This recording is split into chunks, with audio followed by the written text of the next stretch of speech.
As to assess what we saw in those 60 minutes of football and maybe a little bit beyond, I couldn't help but feel like we were sitting here waiting to watch the future take the present and make it a part of the past. But that just was not to be on this night. Kansas City, as clean as we've seen them play football, Mac, when you look at specifically what they accomplished on the offensive side, lots of layups. What clicked tonight? Well, first and foremost, Pat Mahomes is back to being the primetime MVP like Pat Mahomes. He was cooking, wheeling, and dealing, and the rhythm is now within the offense, especially the passing game. 257 yards, added another 30-plus rushing, 4 touchdowns. Yep. Right. Great, efficient play from Pat Mahomes. And when you look at what they're doing now, you can tell the arsenal of the offense is really back intact. And guess what? They get one of their top guys next week in Rashee Rice. So if you were going to get the Kansas City Chiefs in terms of take advantage of some of their mishaps offensively, the weeks to do so have already happened and came. Now they're back to being the dominant team that we've seen throughout Pat Mahomes' glory years. And guess what? He's still in the midst of those said glory years. And that's what we saw. And I'll say this with Detroit. It was 2 defining moments that really allowed Kansas City to take advantage of this ball game. The first drive, that miscue in terms of the play call with Jared Goff, that pass reception that was illegal. And then the 4th down opportunity with Amon-Ra St. Brown. That's a routine play for them. Yeah. Routine throw and catch. They missed those opportunities. Those are the 2 defining moments for me that led to Kansas City with this big-time win. Kansas City showed you tonight why they are, 7 years running of being the number 1 team in the NFL. They are able to weather your best storm, your best punch, and bounce back and meet you where you're at. Detroit came in with a great game plan. The first drive, they just marched it right down the field and took up, 9 minutes on that first drive. And we were like, wow, they got Kansas City on the brink. Kansas City responded, answered back, and slowly started to take away where they were good at and bounce back and balance the scales and became the dominant force in this team. So this is why they are who they are, because they do a great job of just saying, okay, we've been here before. This is not new to us. And so even if we meet the physical challenge, like in Double Dare, back where you are, they are able to answer, respond, and then take your strength and make it your biggest weakness. There were no real mistakes from the Kansas City Chiefs tonight.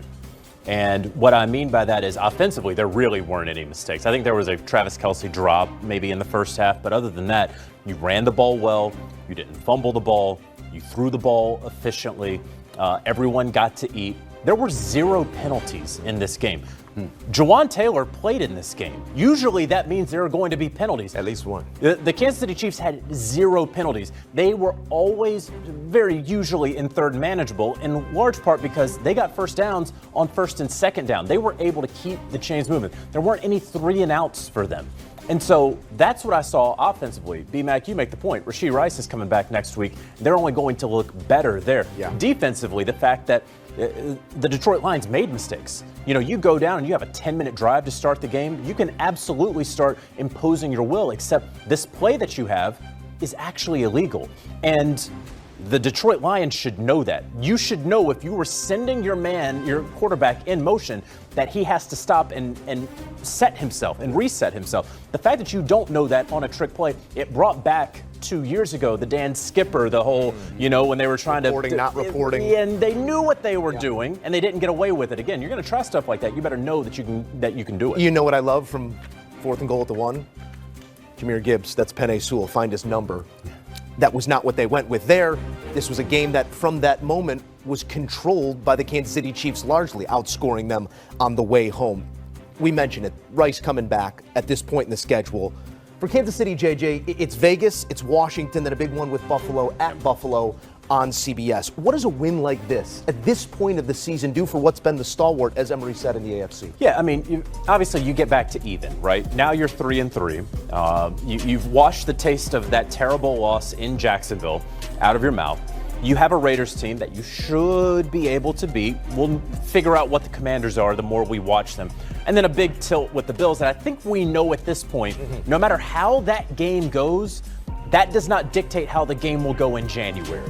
Win or lose. Yeah. And then you have your bye. So you feel really good if you're the Kansas City Chiefs. Back to even on the outside looking into the AFC playoff picture right now, because 4-2 has the final seed in the AFC right now. That's okay. keep winning, keep becoming the Kansas City Chiefs like you have been the last few weeks, and you'll get there. The timing not great for the Detroit Lions with this loss. As for the Kansas City Chiefs, 28 or more points in 3 consecutive games for the first time since the 2021-22 season. For the Lions, you got a big primetime matchup coming up with the Bucs. What did the Spags defense show this offense that's so explosive in making big plays out of small gains? The running game held in check. Amon-Ra St. Brown, there was volume, but there wasn't explosivity. Excuse me, Bryant McFadden. I'm going to pass you the baton here. I'm ready. What did they do that made it so hard on the Lions tonight? Well, in the passing game, they made sure Amon-Ra St. Brown earned everything, especially in the first 3 quarters. What I saw from the Chiefs defensively, if we're going to press Amon-Ra St. Brown, we were actually going to spy him with a middle backer, and we saw that with Nick Bolton. He acted like he was blitzing a lot from the A-gap concept, but instantly, once the ball was in play, he's looking for number 14. So they were determined to make other people beat them, and that will be the calling card for any team that plays against Johnny Morton-led offense. Because when number 14 is rolling, everything else is rolling. Everything else, that's why they've been so successful coming into tonight's matchup. When you look at what we didn't see from Amon-Ra St. Brown, they found a way to make sure that he wasn't the first option, and if he was being targeted, he was going to earn every productive yard that he received tonight. And that's something that I think you should do against Amon-Ra St. Brown, especially in red zone moments. Make other people beat you. And we saw Sam Laporta showed up. We saw J-Mo Williams showed up, but they're not at their best when they're catching all the passes. It's all about number 14. Number 14 is the engine that gets the truck moving, and Steve Spagnuolo was determined. 14 won't beat us. If they beat us in the passing game, somebody else will have to. And clearly Detroit was not ready for that type of game plan, but that's the Pandora's box. Whenever someone puts it out there, be prepared to see week in and week out. 9 receptions for 45 yards for Amon-Ra St. 45 yards. You can catch it, but you're going to catch it right there, and you're going to stay right there. Emery, we know this offense likes to run to set up the pass. That is the ethos behind all that they do, and this is a two-headed monster that's hard to stop. When one guy's got it going, maybe you limit the other. When the other's got it going, you take the other down. Neither really found their flow tonight. What'd you make of the run game for the Detroit Lions? Chris Jones made life a living hell for the Detroit Lions offensively. He whipped the center a couple of times, beat them to the point of attack, got over in the backfield, and then made things difficult for the running back. I'll tell you this, the worst thing you can see as a running back is a different color jersey as the quarterback's turn around to hand you the football. That means it's not about to be a good play. And when you saw some success from the backfield of Detroit, it was in the passing game. And so that just kind of was locked in with what they were doing defensively. It's like, hey, we're going to make them one dimension. They took away the run game. Early in the game, we saw a lot of tough yards from Jahmyr Gibbs, and we saw Montgomery getting there. But then after a while, they could not move KC off the spot. And when that happens, now you say, okay, how can we get these guys the ball and be productive in space? They try to do it in the passing game, but to your guys' point, a lot of good tackling, one-on-one in space. They did a great job keeping their eyes on their luggage. They communicated really well. We watch games all the time and always talk about how they can't communicate. How could you not pass that off to the next guy?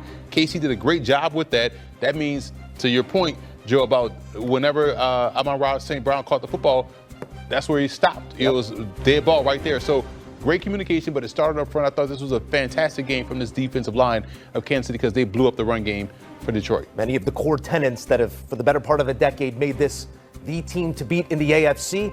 Not there just yet, but climbing back to it. And even 500 now, Kansas City. And